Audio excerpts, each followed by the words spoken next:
What's up, guys? This is Renegade, and welcome back to RGR. If you have any comments, how I can make the channel or the rating system better, just drop it below. And if you have any suggestions for games that I should review and rate, also drop that below in the comments. Today is actually a requested game, so let's get into it. Today I will be reviewing.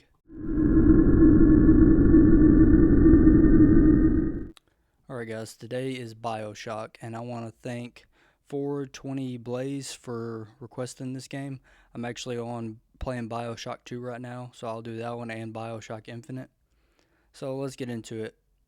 I think nostalgia carries this game for a lot of people. I never played it, so I don't have that nostalgia factor. But of course, it's an older game, so it doesn't really hold up the best today, in my opinion. It just feels kind of slow, but it's not really a knock to the game. I mean, it's an older game. It just doesn't hold up with mechanics the best. Bioshock 2, which I'm playing now, it's a little bit better.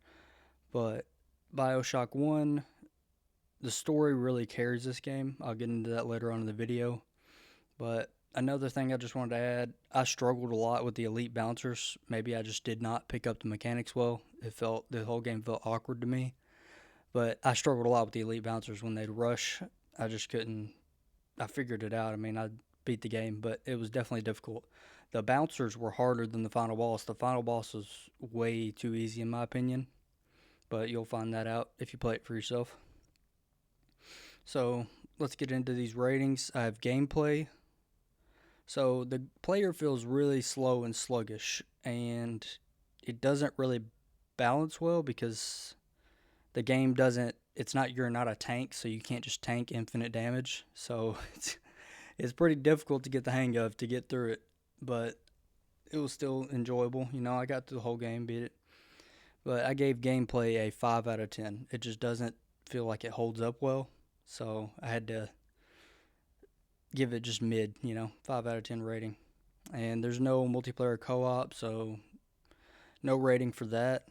Now, story. The story carries the game. You're at the beginning, you're on a plane, you crash, and there's this lighthouse tower. You swim up to it and go into it, and you find the city of Rapture. And Andrew Ryan runs the city of Rapture, and you get help from someone named Atlas, and you're trying to take over the city. And the story has a lot of twists and turns into it, and the story by far, to me, carries this game. So I give the story an 8 out of 10. There's no replayability. I mean, unless you just want to go play the game again, but not really any variation unless you want to go through and just try to main different abilities that you get. That's really all there is for replayability, so that won't get a score.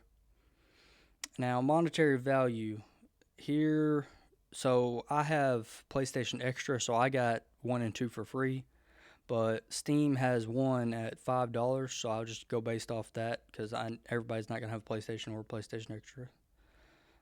So I just took the medium price and shown Steam showed $5.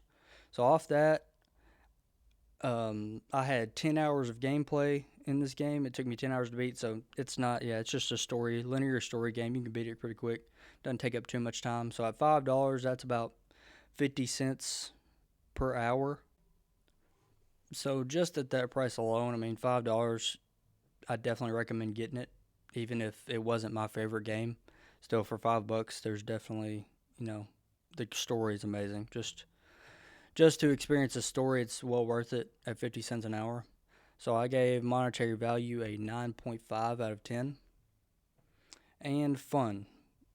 That's my favorite category out of this because that's the one that mainly matters the most.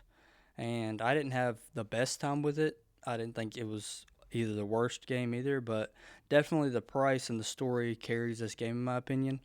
Fun, I gave it a 6 out of 10.